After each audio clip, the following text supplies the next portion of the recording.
અમદાવાદમાં ફતેવાડી કેનાલ ખાતે એક એવી ઘટના બની જેનાથી બધાએ ચેતી જવાની જરૂર છે। રીલના ક્રેઝમાં સ્કોર્પિયો કાર સાથે 3 મિત્રો કેનાલમાં ડૂબી જવાથી મોત થયું।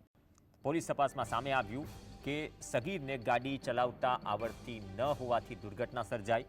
પોલીસે ગાડી ચલાવનાર સગીર અને ગાડી ભાડે લેનાર વિરુદ્ધ ગુનો નોંધી તપાસ શરૂ કરી। દુર્ઘટનામાં સૌથી પહેલા યક્ષ અંકોલિયાનો મૃતદેહ મળી આવતા તેના પરિવાર પર આંખ તૂટી પડ્યું। માહિતી અનુસાર યજ્ઞ કાર ચલાવી રહ્યો હતો, પરંતુ અકસ્માતના સમયે તેને આ કાર યશ સોલંકીને ચલાવવા આપી। યજ્ઞનો મૃતદેહ મળી આવ્યાના થોડા કલાકો પછી યશ સોલંકીનો મૃતદેહ મળી આવ્યો, જો કે હજુ સુધી અન્ય એક ક્રિશ દવેની કોઈ ભાળ મળી નથી।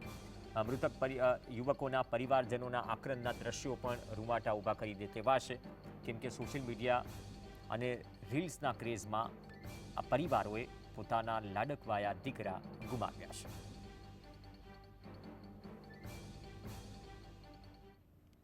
વિધાનસભામાં તો મારા કાઉન્સિલર મેહુલભાઈ સાને અહીંયા મેં સ્થળ ઉપર મોકલ્યા હતા અને 2:45 સુધી રાત્રે અહીંયા રહ્યા હતા અને સવારે 7:30 સુધી આવ્યા। તો આ વિસ્તારની જમીન કલેક્ટર અને કોર્પોરેશનની વચ્ચે લડતી હોય છે, પણ છતાં રોડ પહોળો કરીને બે બાજુ કંઈ પ્રોટેક્શન મુકાય એવું અમે 100% રજૂઆત કરી।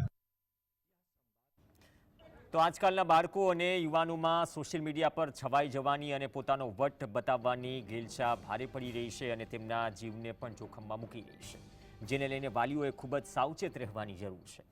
અમદાવાદની આ ઘટના તેનું સૌથી મોટું ઉદાહરણ છે।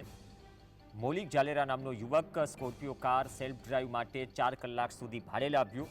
તે આ કાર લઈને અન્ય 2 મિત્રો સાથે વાસણા ભાઠા કેનાલ રોડ ખાતે આવ્યો, જ્યાં તેના મિત્રો વનરાજસિંહ રાઠોડ, યજ્ઞ ભંકોલિયા અને યશ સોલંકી અને ક્રિશ દવે અગાઉથી હાજર હતા। આ સમયે યજ્ઞ ભંકોલિયા કાર ચલાવીને વાસણા બેરેજ રોડથી થોડે દૂર લાવ્યો, જે પછી તેમણે યશ સોલંકીને કાર ચલાવવા આપી।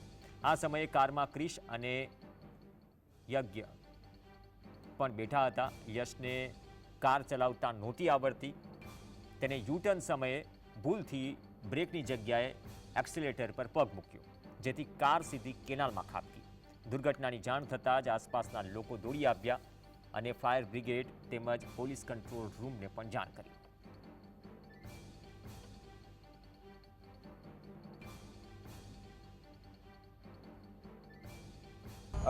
અત્યારે આપણે એવું આશંકા છે કે એમને બ્રેક કે સિવાય એક્સિલેટર ઉપર પગ પડી ગયો હતો, એના માટે સડન સ્પીડમાં થઈ ગઈ હતી ગાડી અને બેરાજમાં પડી ગઈ હતી। ગાડી કોણ ચલાવતું હતું એવું કઈ ખબર પડી કે ગાડી કયો વ્યક્તિ ચલાવતો હતો? યશ ચલાવતો હતો, યશ હતો કે ક્રિશ હતો?